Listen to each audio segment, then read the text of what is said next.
और जनसुराज में उद्घोष जनसभा का आयोजन किया गया है, जिसमें प्रशांत किशोर शामिल होंगे और भोरे स्थित गांधी स्मारक विद्यालय में आयोजित जनसुराज उद्घोष सभा को संबोधित करेंगे। इससे पहले जिला अतिथि गृह में प्रेस कॉन्फ्रेंस कर रहे हैं। आपको सीधे लिए चलते हैं। इधर से कुछ साथी हमारे जो जिला के पदाधिकारी लोग हैं, सामने इनका परिचय मैं आपसे इसलिए करा रहा हूं कि पिछली बार जब मैं आया था गोपालगंज पैदल चलते हुए, तब तो कोई संगठन नहीं था। अब इन्हीं लोगों के कंधे पर संगठन है यहाँ, तो इन सबका धन्यवाद करना चाहते हैं। और आज 2 साल के बाद मैं गोपालगंज आया हूँ। भोरे में एक छोटा सा हम लोग का कार्यक्रम है, तो भोरे में जाएंगे, वहाँ पर लोगों से मिलेंगे।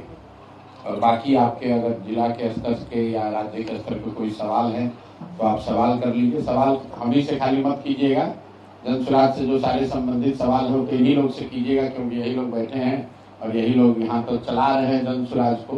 तो सवालों का सिलसिला आप शुरू करें। उससे पहले मैं चाहूँगा कि अगर जिला अध्यक्ष जी है राधा रमन जी या कोई भी साथी अगर कुछ बोलना चाहते हैं तो 2 मिनट समय लेकर बोल सकते हैं। बाकी आपको दूसरा सवाल है, आप में से कोई कुछ बोलना चाहते हैं तो सवाल कोई बोलना चाहता है तो ठीक है। मेरा पहला सवाल है कि बागेश्वर धाम का पंडित धीरेन्द्र शास्त्री ने भोरे में 5 दिवसीय कार्यक्रम किया था, जिसमें हिंदू राष्ट्र की घोषणा की, और आप भी पहला गोपालगंज जिला में आम सभा करने जा रहे हैं, उसी स्थान को क्यों चुने? नहीं, देखिए, हिंदू राष्ट्र की घोषणा कोई बाबा थोड़े ही न कर सकते। हिंदू राष्ट्र, हम लोग का जो राष्ट्र है वो तो जो इसके फाउंडिंग फादर्स हैं, उन्होंने एक व्यवस्था बनाई है, उसके देश को चलाने के लिए एक संविधान बनाया है, और हम लोग का सेकुलर देश है, वैसे ही रहेगा। हम यहाँ से खड़े होकर कुछ भी बोल दें, आप कुछ भी बोल दें, हर लोकतंत्र है, सबको अपना बोलने की सबको आज़ादी है। लेकिन देश को कोई बाबा नहीं चलाते हैं, देश को देश के जनप्रतिनिधि चुने हुए सांसद चलाते हैं। और संसद में तो अभी भी जो हम लोग की जानकारी है, देश सेकुलर देश है, और उसको चलाने के लिए एक व्यवस्था बनी हुई है, जो इसके लिए जिसको हम लोग संविधान कहते हैं। और संविधान की प्रस्तावना में और संविधान की भावना में देश को सेकुलर देश ही, सर्वधर्म सम्मान वाली बात ही है। बाकी कोई बाबा आकर क्या कहता है उसका कोई बहुत महत्व नहीं है। भोरे में ही पहला सभा नहीं, भोरे में क्यों की है, इसका कोई जिला के लोगों ने जहाँ पर कहा वहीं पर कर रहे हैं। ये कोई उसके पीछे कोई स्ट्रेटेजिक सोच नहीं है कि भोरे में क्यों कर रहे हैं और बैकुंठपुर में क्यों नहीं कर रहे हैं, या कुचाई कोट में क्यों नहीं कर रहे हैं, अथवा में क्यों नहीं कर रहे हैं। पहले जब पैदल यहाँ चले हैं तो पूरा गोपालगंज ही चले हैं। अब जब वापस आए हैं, लोगों ने कहा भैया भोरे में किया जाए, तो भोरे में कर रहे हैं। गोपालगंज के एमएलसी हैं राजीव कुमार, वह जो है भाषण दे रहे थे, तो उसमें बोले कि हमने जो चुनाव जीता है 18 करोड़ रुपए की लागत आई। इस पर आप क्या बोलेंगे? अब कुछ नहीं बोलेंगे, इतना ही बोलेंगे। उन्होंने व्यक्तिगत तौर पर क्या कहा उस पर तो कुछ नहीं बोलेंगे, लेकिन ये दिखाता है कि बिहार की राजनीति में पैसे का जो प्रभाव है वो किस कदर पिछले 5-10 सालों में बढ़ा है। बिहार में बाकी बहुत कमियां हैं, लेकिन ये एक चीज़ जो है, ये थोड़ा हम लोग इससे बचे हुए थे। मेरा अपना मानना है कि दक्षिण के राज्य जो बहुत तरक्की कर रहे हैं बिहार के मुकाबले, वहाँ पर राजनीति में पैसे का बोलबाला बहुत ज़्यादा है, बिहार, यूपी, मध्य प्रदेश, बंगाल के मुकाबले। लेकिन पिछले 2 साल से जब मैं बिहार में घूम रहा हूँ तो मुझे ये देखने को मिल रहा है कि अब बिहार में भी धीरे धीरे जाति के साथ साथ धर्म के धार्मिक उन्माद और पैसे का भी प्रभाव शुरू हो गया है। और इसकी शुरुआत मुझे लग रहा है कि निचले स्तर से हुई है।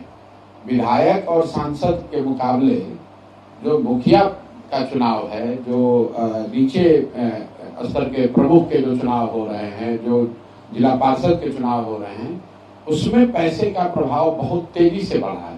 जो लोग पुराने यहाँ मुखिया हैं, आप लोग भी समाज में रहते हैं, 2001-2006 तक मुखिया के चुनाव में कोई पैसा खर्च नहीं हो रहा था। लेकिन जो 16 में 21 में मुखिया लोग चुनकर आए हैं, ज्यादातर साथी उसमें बता रहे हैं कि बहुत पैसा खर्च हुआ है। कितना हुआ है उसको लेकर अनुमान लगाया जा सकता है। कई बार आदमी बढ़ाकर भी बताता है। एक बात समझिए, जो चुनाव लड़ता है वो जितना खर्च होता है उससे ज्यादा बताता है। क्यों बताता है? इसलिए कि ताकि वो जो भ्रष्टाचार कर रहा है उसको जस्टिफाई कर सके कि भाई इतना रुपया खर्च हुआ है तो कुछ तो चोरी करेंगे।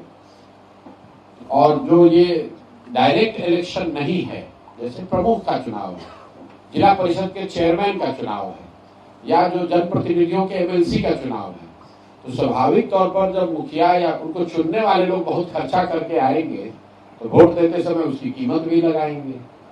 उसमें भी आप देख रहे हैं कि ये पिछले 10 साल की ये घटना, मतलब 10 साल पहले यहाँ एमएलसी के चुनाव में करोड़ खर्च करना बहुत बड़ी बात है।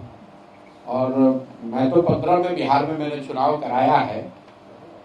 मुझे लगता है कि मतलब जो आधिकारिक लिमिट है उसमें तो कोई चुनाव नहीं लड़ता है, सच्चाई तो यही है। लेकिन इलेक्शन कमीशन को लोग बताते हैं कि भाई हम 35 लाख में लड़ रहे हैं, 40 लाख में लड़ रहे हैं, लेकिन औसतन उसका 2 या 3 गुना पैसा लोग खर्च करते होंगे।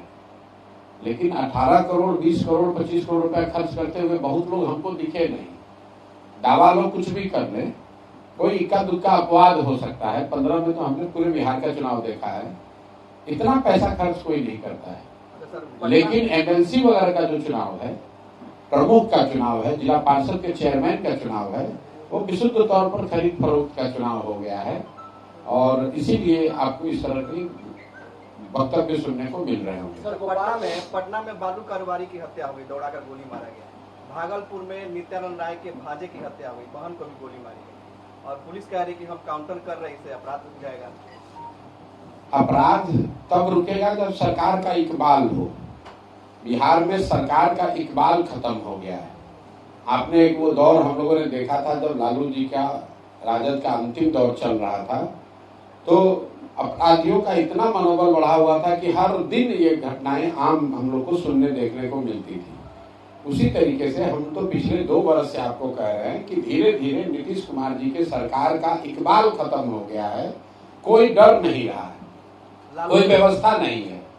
और उसको अगर गहराई से आप समझना चाहते हैं कि बिहार में अपराध क्यों बढ़ा, लॉ एंड ऑर्डर इतना खराब क्यों हुआ, अगर आप जाकर आंकड़ों में देखिएगा तो आपको सीधा इसका कोरिलेशन दिखेगा शराबबंदी से। मैं ये बात कहता हूं, लोग समझते नहीं है। शराबबंदी से 2017 से बिहार में लॉ एंड ऑर्डर की स्थिति पुनः बिगड़नी शुरू हुई है। चाहे सरकार नीतीश और भाजपा की हो या राजद के साथ उनका गठबंधन हो। भाई नीतीश कुमार तो वही है, प्रशासनिक तंत्र वही है, व्यवस्था वही है, फिर 17 के बाद क्यों बिगड़ा है?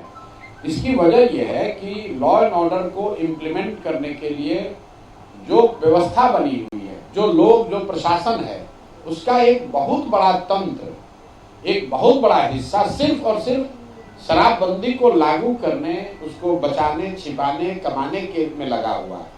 अगर और यहाँ वक्त एक छोटे से ब्रेक का हो चला है। आप देखते रहिए कशिश न्यूज।